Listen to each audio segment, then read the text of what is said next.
Well, good afternoon, ladies and gentlemen. Very good to see you all here. I'm not going to talk too much because we have 5 fantastic panelists to talk about a really, really fascinating topic, and that is cyber warfare and what we can learn about cyber warfare, what we should learn, perhaps, in the 21st century. I'll just introduce them briefly. To my left here, Bastian Wanner, Senior Advisor Cyber Defense with the Swiss Armed Forces. Balthasar Stählin, who is Special Envoy for Foresight and Tech Diplomacy at the International Committee of the Red Cross.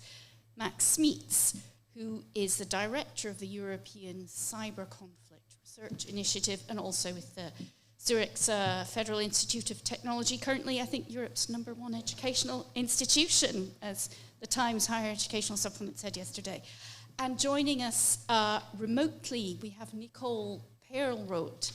She's author of the auspiciously titled "This is How They Tell Me the World Ends," and Patricia Lewis, Research Director, Conflict Science and Transformation, the Royal Institute of International Affairs. I'm going to start with the gentleman in the room to begin with. You heard what NATO had to say. I'm going to start with you, Bastian, because you're in the armed forces. Are you prepared? Are you concerned with what he had to say? Is this what you expected, or did you also have this? I had it, certainly, this perception that, they said they were going to do all this cyber warfare, but not a lot happened. Because frankly, that's what myself and I think some of my journalist colleagues, that's what we thought.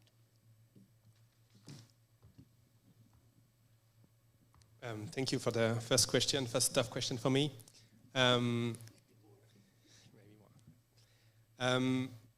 I think a lot of experts expected that something happened. I think if we take the example of the war in Ukraine, there is something that started years ago, way before the 24th of February. We expected that something happened, and maybe we didn't saw it, or it was not public when it happens. It always takes a lot of time between when the operation is going on and when public. In our point of view, and I think that was the case in all Europe, there was a lot of warning before the week before the invasion, and so we all prepare us to react. And what feared us maybe was an attack like NotPetya, where maybe the idea of the attack was to target the conflict area, but due to an unrestricted, uncontrolled spread, it will have an impact on the whole Europe or maybe more. But as Florian just said before, beside that, we saw since the beginning of the year a pretty calm cyberspace in Switzerland, in the military cyberspace and also in the civilian cyberspace. Can I just jump over the ICRC and go to Max Smeets first, and then we'll come back to the humanitarian side of it.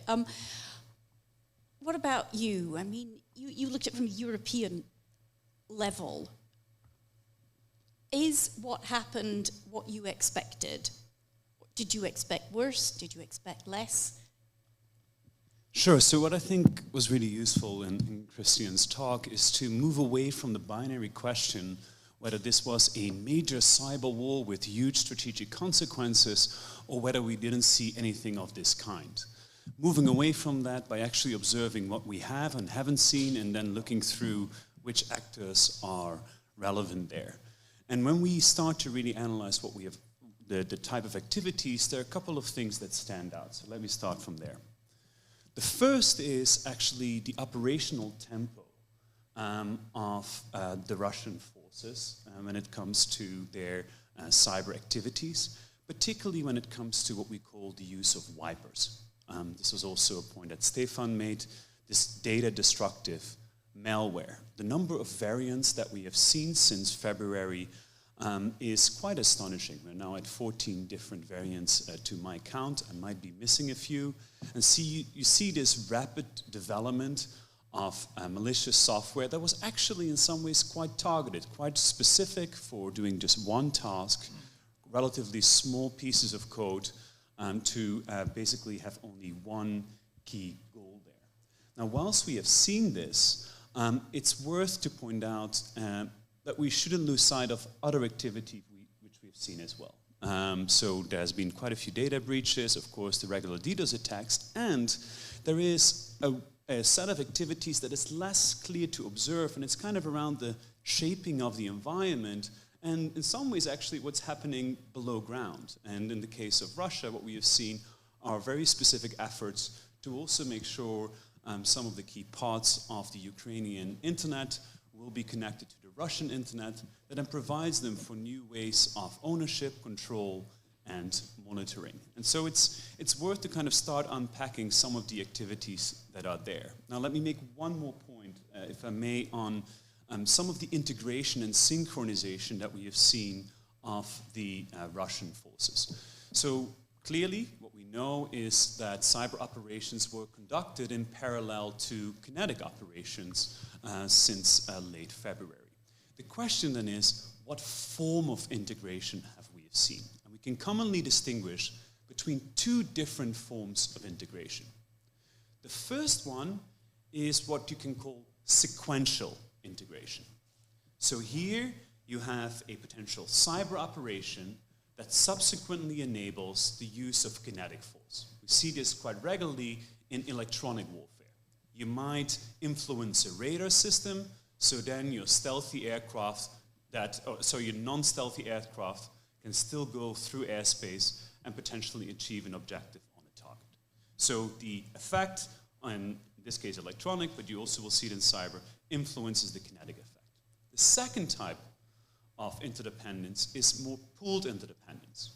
Whilst your tanks roll across the border, there's also a whole set of cyber activities that is going on that kind of has this mash-up effect. Now, the first one is the hardest to pull off because of timing that it is required, but it has the greatest benefits as well, this multiplier effect that can be created. The second one is easier to pull off, but is often also based on volume. Roughly distinguished is mostly the second that we have seen from Russia. Now, that doesn't mean that it's not relevant, but it's worth to put in context what is the type of activity we have seen and how Russia tries to integrate its cyber elements with its more conventional forces. Thanks very much. Balthasar Stehlen, I'll come to you now, because obviously you are the humanitarian organization which works pretty much only in conflict zones. Have you noticed something different? It was interesting, we heard earlier about the blurring of the lines and attacks which can kind of go under the radar or just below the threshold of conflict. Have you seen a difference this year? Yes, clearly, and thank you for having me. Great to be here. I think for us, it has been a difficult year in the sense that very early in January we discovered that the ICSC systems of the ICSC were actually attacked. We had a cyber breach with data being compromised of people we try to protect and serve. And this was really a massive shock for our institution. So in this sense, it is a very raw on our mind on how can we ensure that humanitarian data is protected. And I would argue not attacked in the first place, because in the real world it's relatively easy to attack the ICSC. So the question is, what does that mean in cyberspace? What kind of level of protection do we need? And I think we have to forge a consensus that humanitarian data isn't attacked in the first place. But if I then look, of course, to also how conflicts evolve and how we observe them, I think the first, what we see is this, of course, layers of different means and technologies that are being used. And I think sometimes in the debate it's sort of opposed cyber, as you said, also against kinetic. What we see, it's multiple layers that add on top of each other. And that, of course, has a lot of implications in terms of how do we look at it from the point of view of international humanitarian law. And we clearly believe that in a situation of armed conflict, regardless of what technology you use, there are clear rules. Luckily, we have these rules, and we have to work towards the implementation of these rules. Rules around distinction, proportionality, precaution, long-standing rules that would make a huge difference if they were respected on all sides. What we then also saw is, of course, what I would sort of say, and it's particularly important in terms of critical infrastructure. Critical infrastructure for civilians must be protected. You can take them out by kinetic means, you can bomb them, but you can also totally disrupt them by cyber means. And in both cases, we need to find solutions that belligerents, when they wage war, are really mindful of the need that civilians must be respected and their infrastructure also. What we then saw, perhaps in Ukraine, is of course the issue of misinformation, disinformation and hate speech. And the ICSC as an organization, our work hinges on the trust everybody has, all sides of a conflict, all the populations that should benefit from our operations, that can be prisoners of war on both sides. What we then saw is that we were also a little bit at the receiving end of accusations of false news that really eroded the trust. And I'm not saying that one cannot be critiqued as a humanitarian organization. That's part of it, we have to embrace it. But there were clearly factually erroneous, wrong information that undercut the trust, and also undercut the trust at moments in the Ukrainian Red Cross. And that is a real threat that we see in conflict zones, to have this manipulation, this information that can be directed against you. A last point, and then I'll stop not to be too long, is of course, I'd say a worrying trend in what I would call the civilianization of conflict, which means more and more civilians are also being called in, pulled in to partake in operations, to themselves be part in a way of the fight on both sides. They sometimes attack civilian objectives on the other side, which is a supreme irony. If civilian organized to attack civilians the other side, we have a real problem. And I think that begs also then a whole questions of around who participates in the direct, who directly participates in hostilities, who would then in turn potentially become targetable. So we have, I think, trends in conflicts that perhaps haven't been totally absorbed and thought through in terms of implications. I'll come back perhaps later on the role of tech companies. I think that we also see very interesting evolutions, but I don't want to be too long up front. Thank you. Nicole and then Patricia. So we've heard from the military, we've heard from the humanitarians, heard from the academics. You two have both made a big study of this whole area. And I'm just wondering, I'll start with you, Nicole, first. What more do you think they need to know? What more should they be preparing for? Because I've often heard from people like yourselves who have done these studies that our standard institutions, if you like, are playing catch up with this particular development, with cyber warfare. Nicole, you first, and then Patricia. Yeah, first of all, thank you for having me. Apologies, I'm the canned food virtual panelist, but I thought Christian and the other panelists laid this out very well. You know, it is really critical to look at what has transpired. Sure, it has not captivated the headlines in the way that some of the gruesome military operations and Russian soldiers' behavior on the ground has, but I think it's really important to discuss what has happened. Some of the other panelists have mentioned it. There was the initial denial of service attacks. Unfortunately, companies like Cloudflare and Amazon came in and helped mitigate those. There was the hack of Viasat, and in came Starlink with their servers to keep Ukrainians' internet connections alive. There were the wiper malware attacks that were discovered not only by Ukraine's Cyber Defense Agency and their allies, but by private companies like Microsoft, who were able to get in touch with the White House and warn our allies across Europe. And, you know, we haven't even mentioned there was an attack on Ukraine's power grid, this tool called Indestroyer that they discovered at Ukrainian substations that would have shut the power off to millions of Ukrainians. But what was interesting about it is that it was installed in the initial days of the invasion in February, but it wasn't timed until April. In other words, and this is pure speculation, but they didn't want to sabotage the power and critical infrastructure on their way in if their own intelligence was to be believed that they would have their puppet government set up in 72 hours. They really waited to time the detonation until April when it was clear things weren't going Russia's way. And there we have this sort of miraculous discovery and mitigation by Ukraine's Cyber Defense Agency, again with allies, and private companies like ESET that discovered that malware before it could detonate. And then finally, there was this discovery of this tool they're calling Pipe Dream, which they have described as the sort of Swiss Army knife of critical infrastructure hacking tools.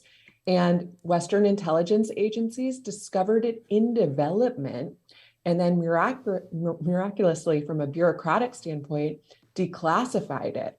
So they basically announced and warned everyone about this tool before it had even been used. We should not undersell that. That has never happened before. So while people like myself have always said, watch out, watch what's happening in Ukraine. Ukraine is Russia's test kitchen for its cyber offense. That's where they have tested out everything in their cyber offensive arsenal. They have shut down the power. They have turned on wiper malware, et cetera, et cetera. Now, I actually have a much more optimistic take, which is perhaps Ukraine is our test kitchen for what a true public-private collaborative defense could look like. But that said, and to your question, the more we tighten the screws with sanctions, with the ban on Russian gas and oil, et cetera, the more likely it is that Putin will respond. And I still believe that the most likely avenue for retaliation against the West for our financial and military support of Ukraine is going to come in the form of cyber attacks on our critical infrastructure. And I really think that with each passing day, with each Ukrainian win, that threat level only goes up. So I really liked the words that Christian Mark used in his keynote when he said it is a dangerous misdiagnosis to say that cyber has not played a critical role so far, or that it won't play one, or that it was overhyped. I think that the threat level continues to go up, and I think we need to be more vigilant than ever. And to your point, yes, people like myself have reported over and over again that we are constantly playing catch up on these attacks. And that is why I am out there right now doing discussions like these saying, shields up, keep your shields up, never more so than right now. Thank you very much. Patricia Lewis, I'll come to you now. We heard something quite optimistic at the beginning anyway from Nicole, that cyber attacks happened, but turns out in some ways we're quite well prepared for them, but that the danger is ever present and perhaps even growing. Do you share that assessment? Yes, indeed. I mean, I think that what Nicole has said, well, what everyone has said is, that this is a very fast learning situation for everybody. And I think that one of the things that we've seen over many years, so I don't think we should just look at what's happened in Ukraine in the last few months. I think we should look at what's been happening, Russian attacks on Ukraine since 2014 and before that. And also, I think, the attacks on other parts of the world. I think we should also look at the attacks that have been coming in a very different way from other places, such as North Korea, China, Iran, and so on. Because this is all part of a very big learning, you called it a test kitchen. I like that. I always refer to it as a petri dish, but I think a test kitchen is better. And in that we're all learning both about cyber offense and cyber defense.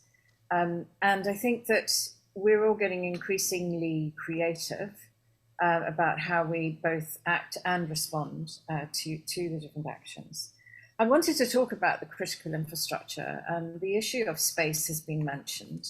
And I think one of the tricks that we're missing all the time is the vulnerability of cyber attacks in space. And we've seen this during this crisis, but we're seeing it every day all over the world, all sorts of different attempts on different parts of the critical infrastructure in space and through space. And of course, space is one big cyber platform. So we can look at the, if you like, the more traditional form of blocking signals from space through jamming and through signal interference. And certainly that is going on. That has been a cat and mouse game going on for decades. But this is also about the manipulation of information in cyber signals. And I think that this is one of the most important things that we keep on ignoring because of our heavy dependency throughout the critical infrastructure, throughout all of our financial systems, throughout all of our navigational systems on the timing signals that come from space. And we have severe vulnerabilities to interference in those signals, both in terms of shutting them off and getting drift and getting ending of all sorts of electronics as a result, or worse is to have the integrity of the information interfered with, and then information coming in incorrectly and interfering with our critical infrastructure, but also interfering with our navigation and timing systems. So I think we need to pay this a great deal of attention in a way that we haven't been. And we could build in a lot more resilience into our critical infrastructure.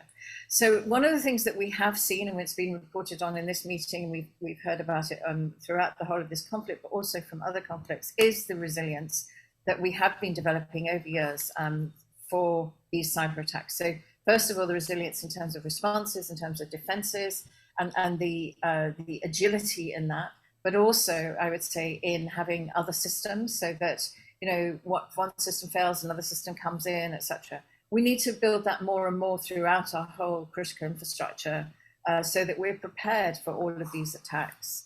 And I think Nicole is quite right. I think that, you know, we're hearing a lot of threats on the nuclear side, and that's my big area of expertise from my background. But in many ways, the other options in terms of cyber are more attractive. And if all they need is to get lucky. So that constant vigilance and making sure that we're not complacent. I mean, one of the problems I think we have is that the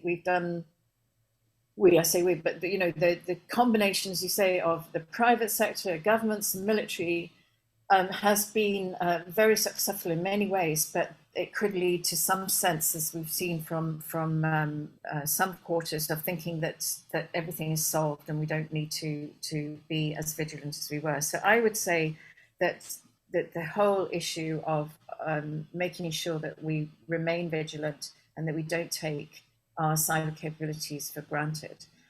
At some point, I think we need to talk about some of the responsive actions that go beyond defense, that go more into the action or offense, which I think is a misnomer, but the action-orientated cyber responses. It would be really good to talk about those and how we can use those to communicate with the Russian people and with other people around the world as well. So I'd like to go into that at some point in the discussion. Thank you. Yep, certainly we will. Just a quick question, maybe for Bastian Vanner and Max Smeets.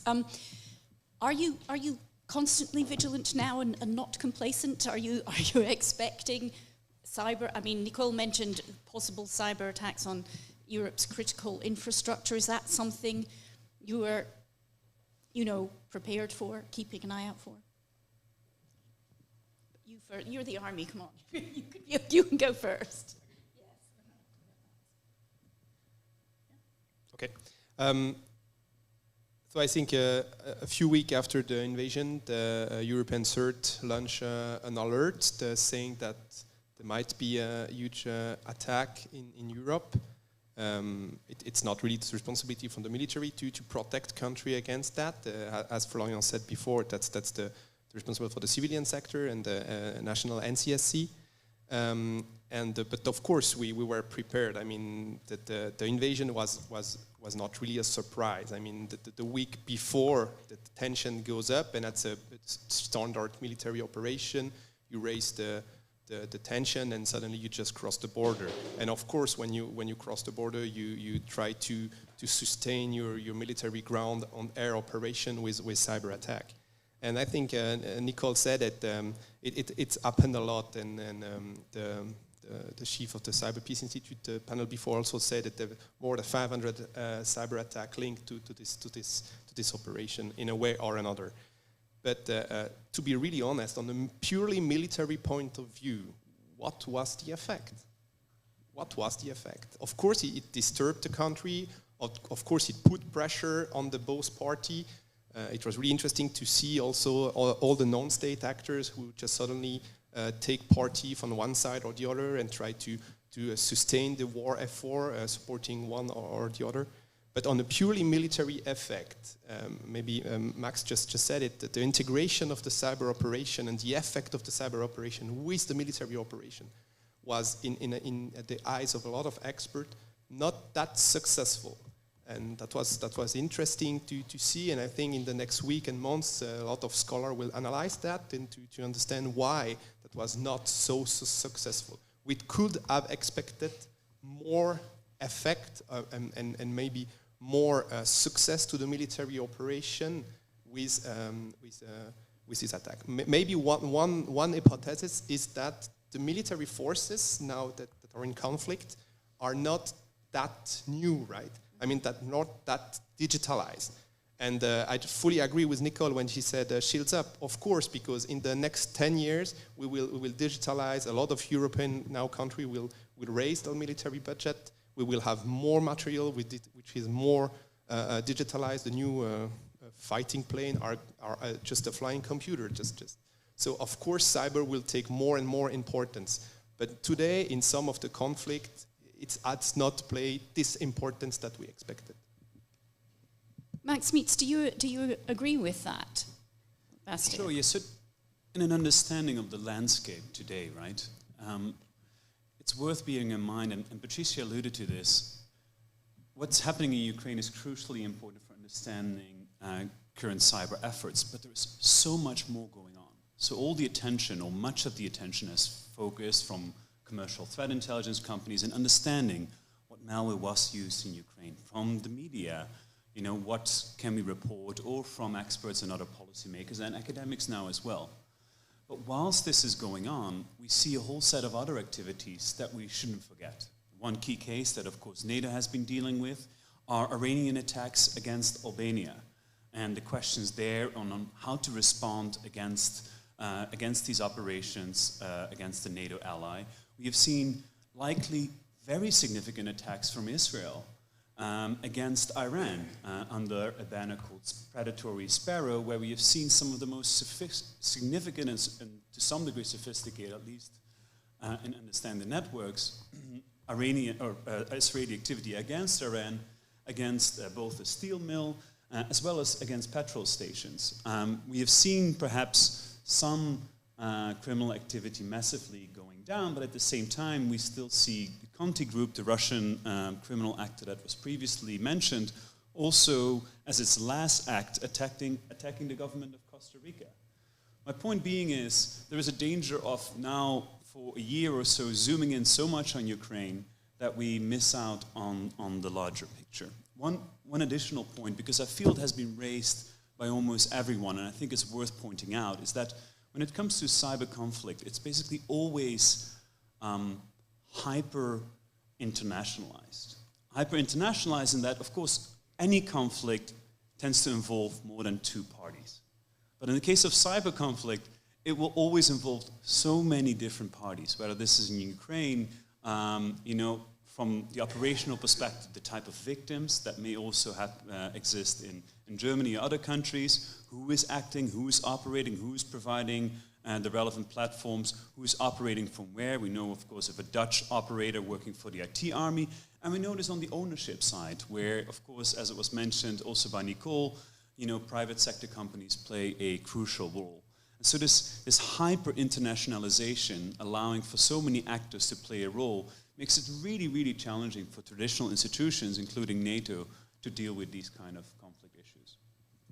Thank you very much. Balthasar Steiner, I'm going to come to you with a slightly different question, because you are the International Committee of the Red Cross, you're the guardian of the Geneva Conventions. Do we need to put cyber warfare somewhere? Do we need to write them into the conventions? Attack on civilian infrastructure, a cyber attack? And would that work? I think what is important to underline is that actually international maritime law sets out a number of rules, and they are fully applicable to whatever means and methods of warfare are being used. And that's very well formulated in these treaties.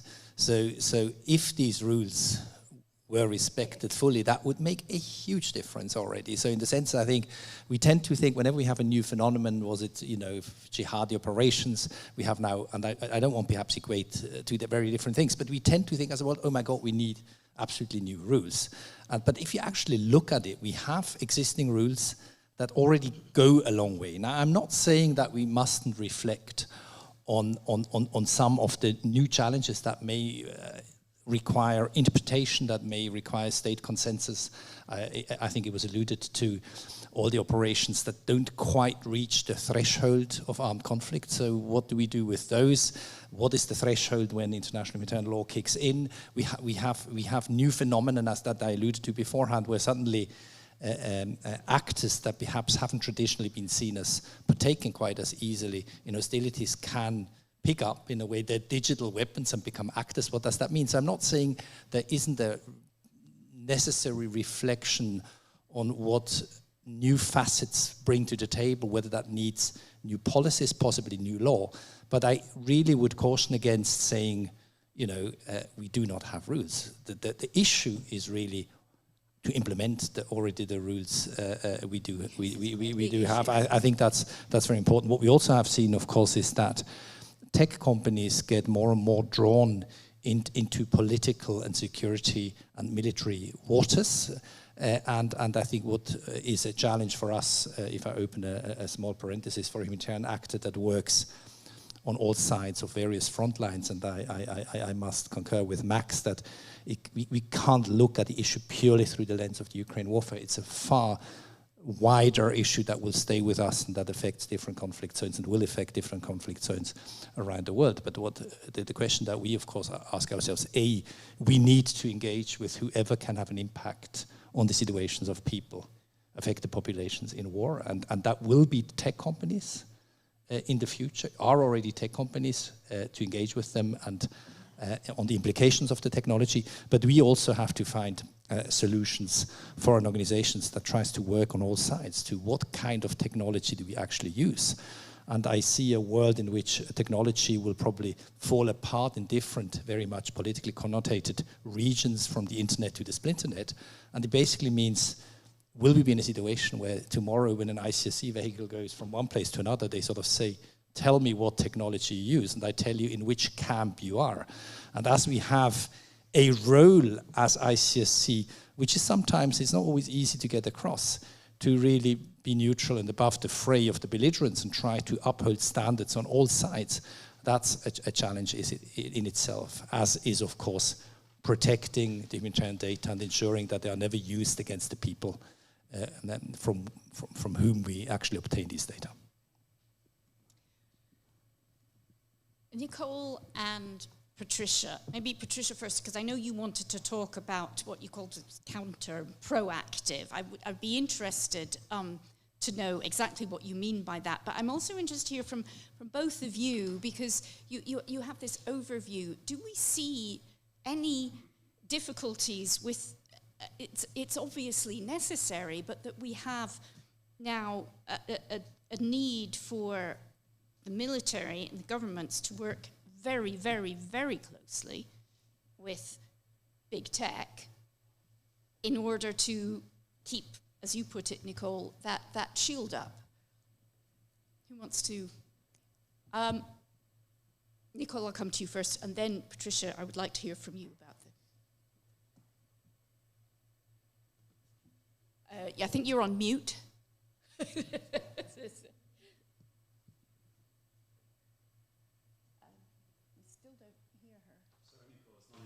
Task force, and we looked at this question of both do we need a digital Geneva Convention, and what can we do to sort of force ourselves and our adversaries to accept norms of behavior, and critically, what won't we attack? And we came away with a very sort of realpolitik approach to this. Basically, in my time as a journalist at the New York Times, it became very clear that we have entered a new era of mutually assured digital destruction. We learned, myself and my colleague at the Times, David Sanger, that under the Trump administration, they loosened the reins on cyber command at the Pentagon.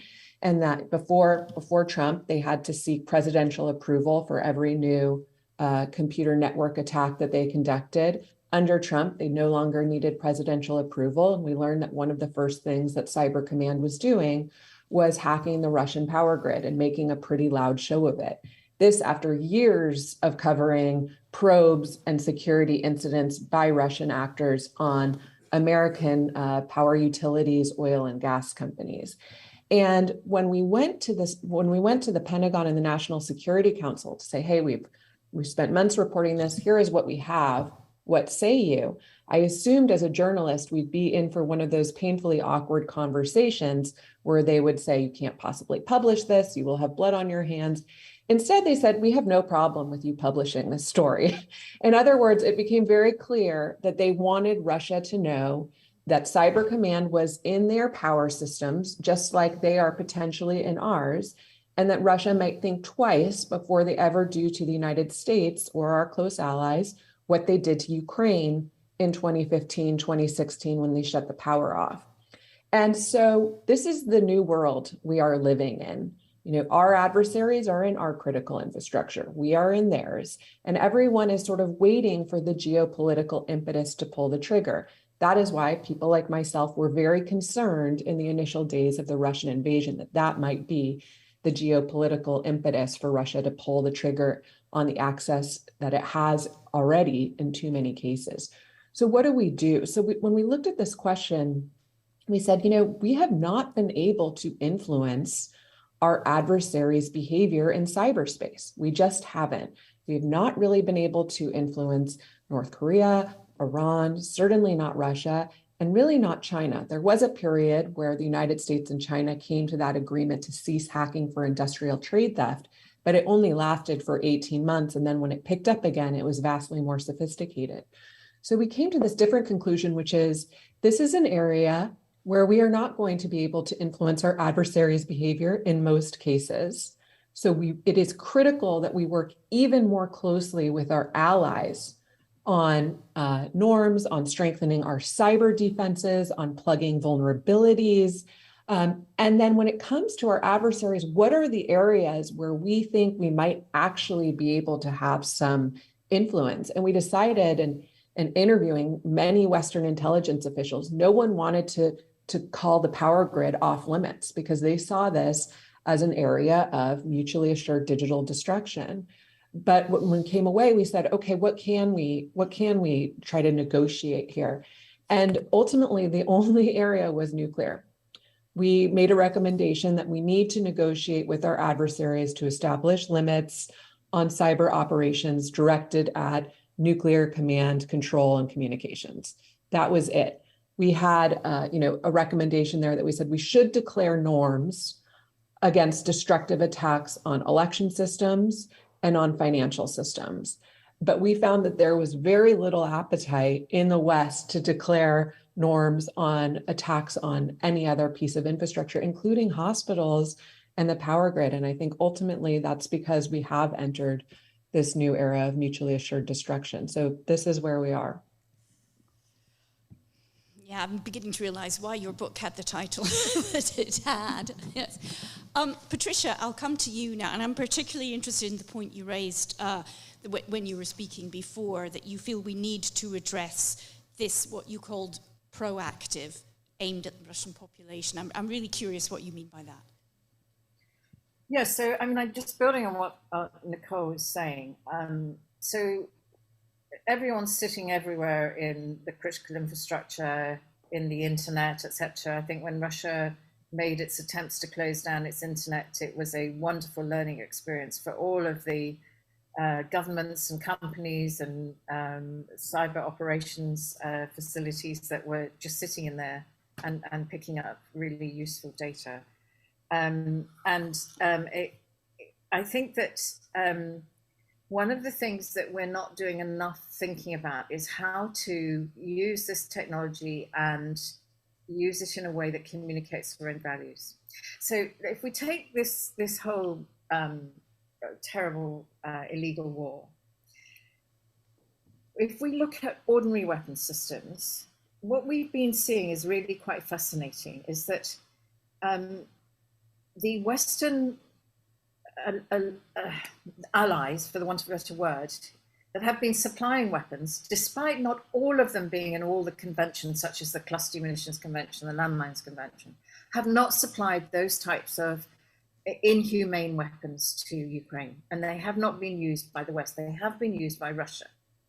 But it hasn't helped Russia in the way of winning the war. I mean, obviously it's been terrible when they've been used, but the Western countries and the supply of weapons have stuck to their humane approach of weapon systems, which has been developing now for some decades. So we've increasingly become more accurate with our weapons so that we reduce civilian casualties. We've definitely gone away from the blasting of people with landmines, the picking up of cluster munitions, and Russia's carried on with those.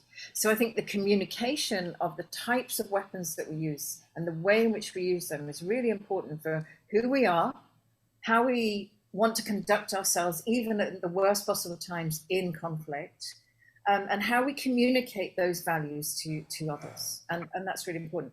And I think we need to do the same thing with cyber pro-action, as you call it. How do we communicate who we are with our cyber capabilities? So we could shut off, Russian energy systems. We could carry out attacks on nuclear power stations, as Russia is doing on nuclear power stations using missiles, which is illegal. But we could also instead use it in a much more constructive way, such as opening up information that the Russian state doesn't want open, right? Sharing the information about Putin's dealings, for example. We've seen some very clever non-governmental activities that way. Interfering with, putting out information on radio stations, TV stations, hijacking it, hacking it, just doing really some clever communication work, which says, we've got this capability, we can do this, but we're choosing to do it, and we're choosing to use this capability in a way that actually empowers you as a citizenship and also doesn't harm you, because this is not what we want to do to you, the Russian people, or whoever else we're in an adversarial relationship with. And I think that communication will take us a long way, rather than the tit-for-tat type of communication. And it's very interesting that we're seeing now with the nuclear weapons threat coming from Russia, that we're having the US, France, the UK saying, we're not going to go for tit-for-tat on that, right? A, we don't need to, and B, that's not who we are. If you want an inhumane weapon that is not about reducing civilian casualties, that of course is the nuclear weapon, right? It's the most inhumane weapon we've ever invented. And it's really interesting to me that the US, the UK and France are stepping back from that and saying, we don't want to go there, you use them, that's bad you, we're going to respond differently. We don't need to go nuclear. And I think we need to have the same attitude within cyber. It's a very, very interesting point. So a campaign directed at the Russian citizens. We could do this, but we won't. We could take out your electricity supply, but we won't, because we're nice, we're the good guys. Well, maybe. I don't know whether NATO thinks that it could work. I am going to take, because we're running out of time, fascinating discussion, I would like to take one or two questions from the floor, if there are any, before I ask our panelists to sum up their lessons learned. Sir, I see you there.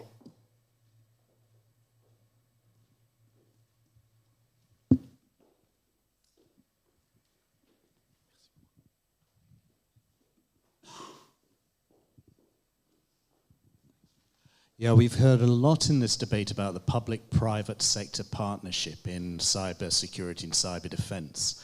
How many companies have come in on the Allied side to assist Ukraine in its cyber defense. Do you see this overall as a positive in deploying a resilience and a flexibility in resources that authoritarian powers do not have? Or is it a negative in the sense that you're blurring the line between state actors and civilian entities? and that potentially Russia can take the view that Microsoft is now a legitimate military target since it's participating on, in a cyber defensive operation on the Ukrainian side.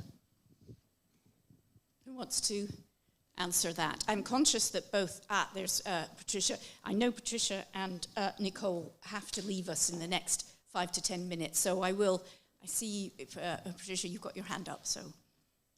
Yeah, I find this discussion quite odd, I have to say, because if I look at other military equipment, it's a private-public partnership, right? Whether it's missiles, whether it's explosives, whether it's ships, whether it's submarines, aircraft, you have private companies supplying and entering into partnerships with governments. What's the difference? Why should it be any different with digital technology? So I find this kind of a very strange concept that somehow there's a separation between church and state when it comes to public-private partnerships in defense. Nicole, do you share that view? Yes, and I think, you have to recognize this is an asymmetric playing field. Most of the attacks, really sophisticated attacks, we've seen from our adversaries have come for the private sector. They don't come for Cyber Command or CISA or the Ukrainian Defense Agency.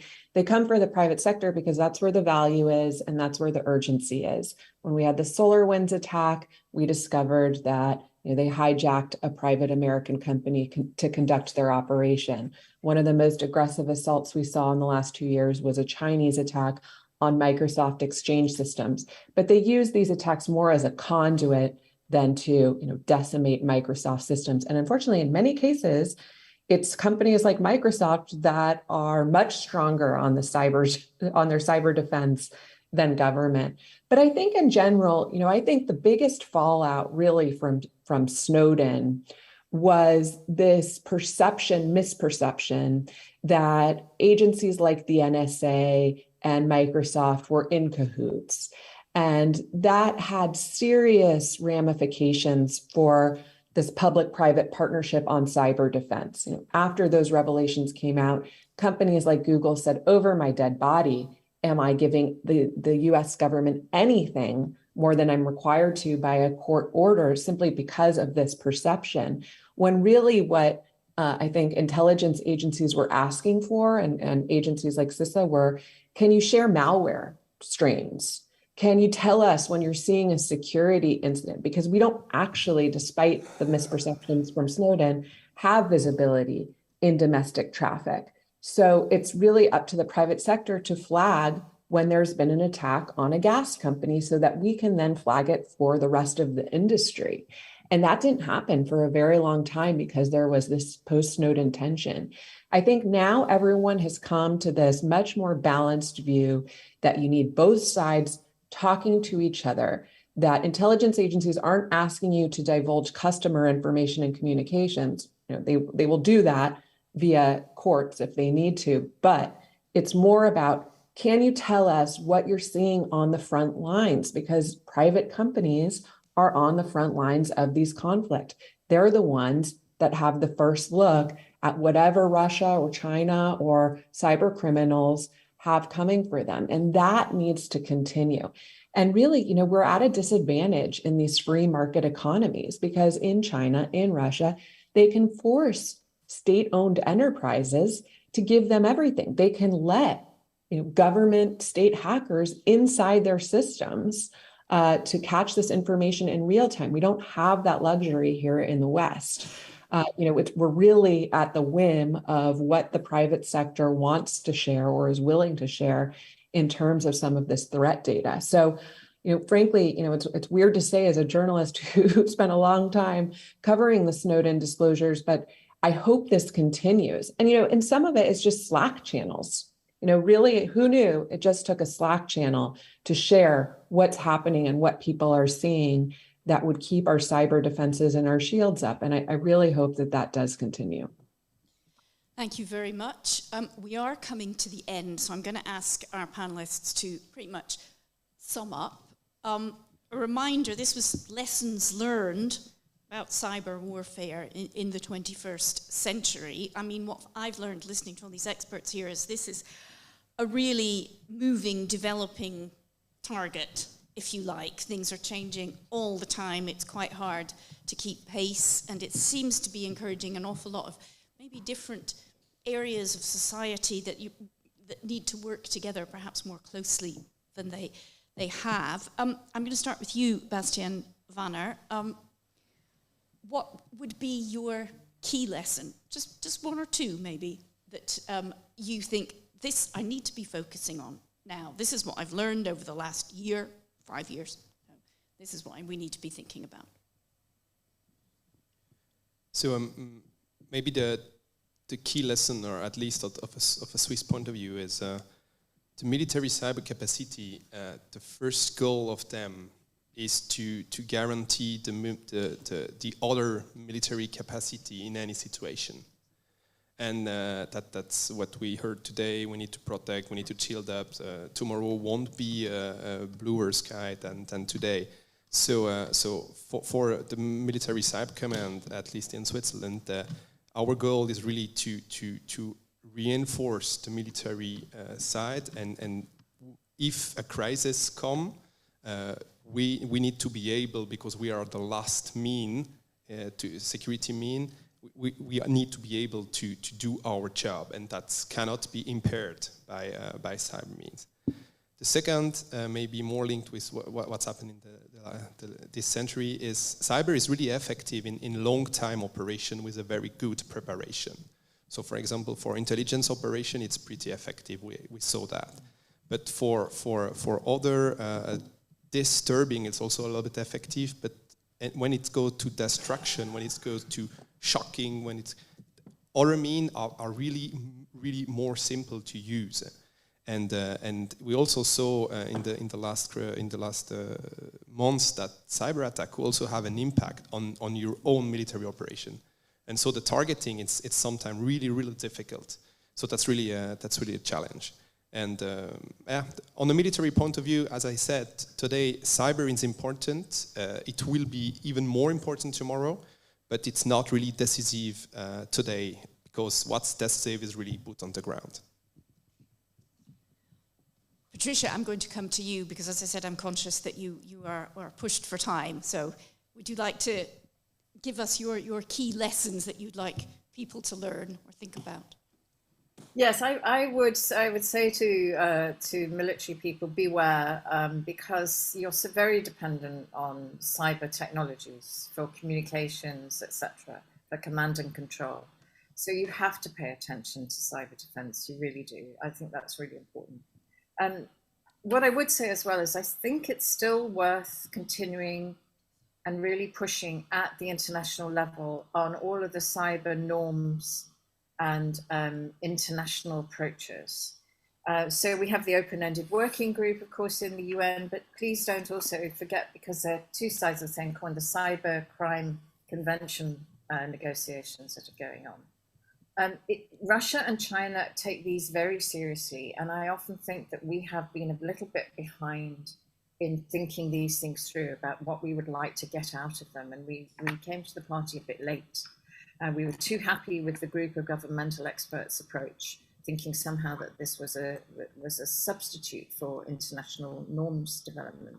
So I think we need to spend a bit more time really thinking through what we want to get out of those and what might be practical and reasonable to imagine as some outcomes, particularly over where we draw lines about what is acceptable behavior. Nicole mentioned command and control of nuclear weapons systems. Yes, definitely, that should be there, even if it is only honoured in the breach, as we've seen recently with international law. Nonetheless, that is all about then accountability. It's all about making sure that states understand where those lines are, and if they cross them, they do so in full knowledge that that's what's happening and that they will be held to account at some point.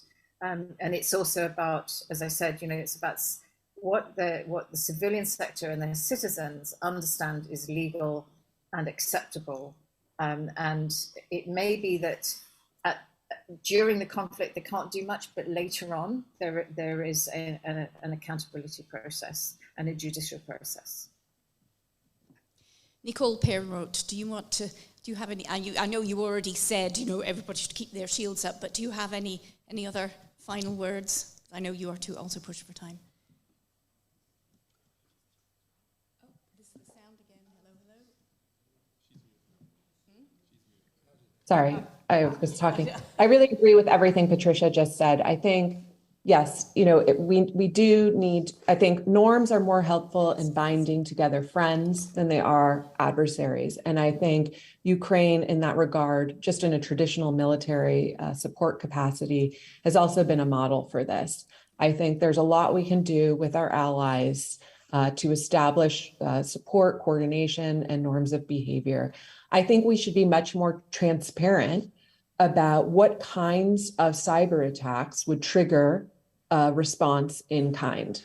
I think if we are in this era of mutually assured digital destruction, then we should speak very transparently about what kinds of cyber attacks would commit us to a response. And then finally, I just hope that the public-private collaboration continues. I hope that we are studying the lessons of Ukraine because when I went to Ukraine, in the aftermath of the NotPetya attack in 2017, what they said to me was, it was bad. People couldn't get money out of the ATM. People couldn't get gas at the gas station. The radiation monitors at Chernobyl went down. Sure.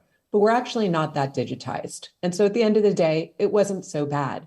But you in the West, you in the United States, you are more digitally dependent than anyone. So you better watch very closely what's happening in Ukraine, because when it comes your way, it could be so much worse. So I hope we are using this as a test case for real cyber defense. I hope that we end up prioritizing cyber defense, because the next major conflict, let's hope it's not Taiwan, but talk about the collateral damage and ramifications of some serious cyber events there on the semiconductor industry, on the chip industry. So we need to really home in on what has happened in Ukraine and what we can take away in terms of lessons for cyber defense. Thank you. Balthasar Stehlen, I'll come to you for the penultimate words. From the humanitarian perspective, again, this is lessons. What lessons can we learn from what we've seen? Maybe from what particularly the ICRC has seen. I think from a humanitarian perspective, I would say it must be resolutely about people. What does it mean to people? And I think here it's a need to analyze new digital vulnerabilities and how do we deal with those? How can we influence belligerents or any actors whose actions have an impact on people in order that key tenets of international humanitarian law are being upheld? How can we also harness technology for impact? And that brings me also to the point of how do humanitarians use technology? How do humanitarians use data? What are the standards? What's the transparency? How do we as an ICRC then build a capacity to operate, I'd say, in the cyberspace alongside the same philosophy and principles that we have operated for 150 years in the real world? And that needs a lot of effort to, of course, have robust cybersecurity, but it also goes beyond the technical aspect. There is an aspect also of who do we talk to, who do we engage with. We negotiate, we have now built muscle to negotiate with jihadi groups for 20 years. We do not have built muscle to talk to hacker groups on all sides, not to attack the Red Cross. We don't have the experience, we don't know how to do it yet. I think we didn't really know how to engage with jihadi groups 20 years ago. So it's a question of adapting whilst not losing the North Star. And the North Star is, of course, to help according to needs on all sides, the people who suffer from war, and try to move towards a best possible respect of key tenets of international humanitarian law. Thank you very much. That gives the final lessons learned to you, Max Meets. Yeah, so Christian, let me wrap up a couple of loose threads here. Christian talked in his speech about this activity below the threshold of armed attack that we now recognize is strategically meaningful, right? It can cumulatively still have important implications. Nicole talked about the fact that US Cyber Command has changed its vision from 2018 towards persistent engagement and defend forward, where US Cyber Command now proactively seeks to disrupt adversarial activity and doesn't just seek to deter. And they do this, quote unquote, in their vision, globally, seamlessly, and continuously, wherever the adversary maneuvers.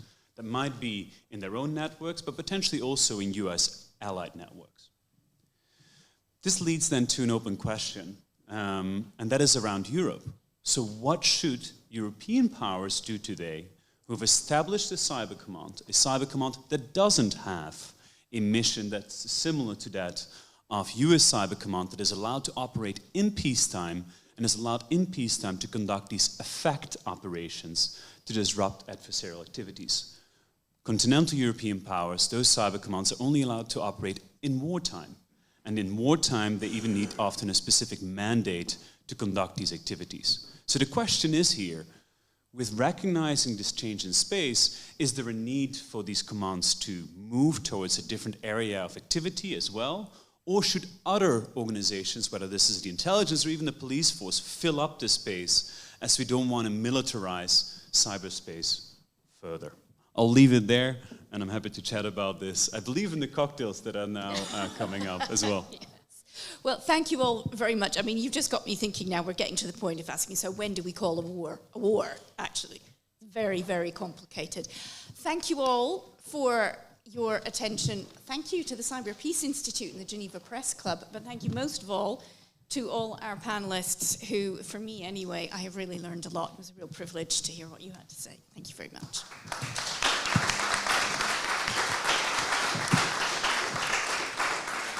Thank you again to the panel for this excellent discussion. Thank you to the audience and to all of you.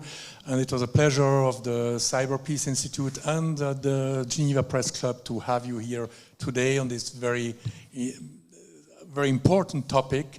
And now we are all invited, reminder, all invited to a cocktail. It's downstairs.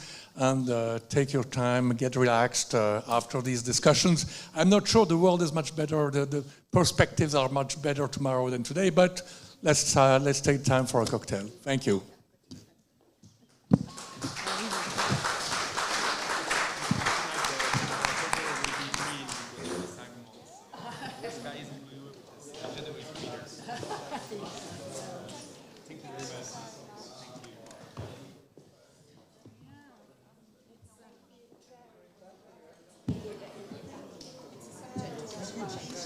I'm not sure I can see what you're office space because it's inside but please come from home.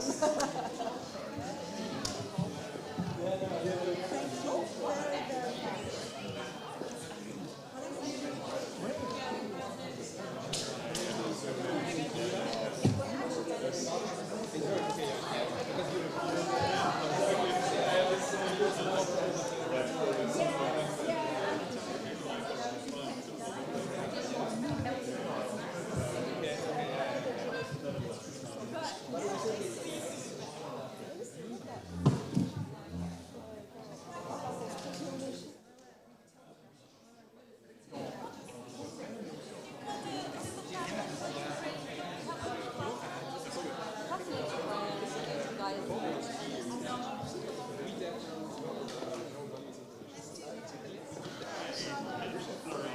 you very, very much.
Oui, mais alors avec le transport public et le marché depuis ici, ça va me prendre. D'accord, ça marche.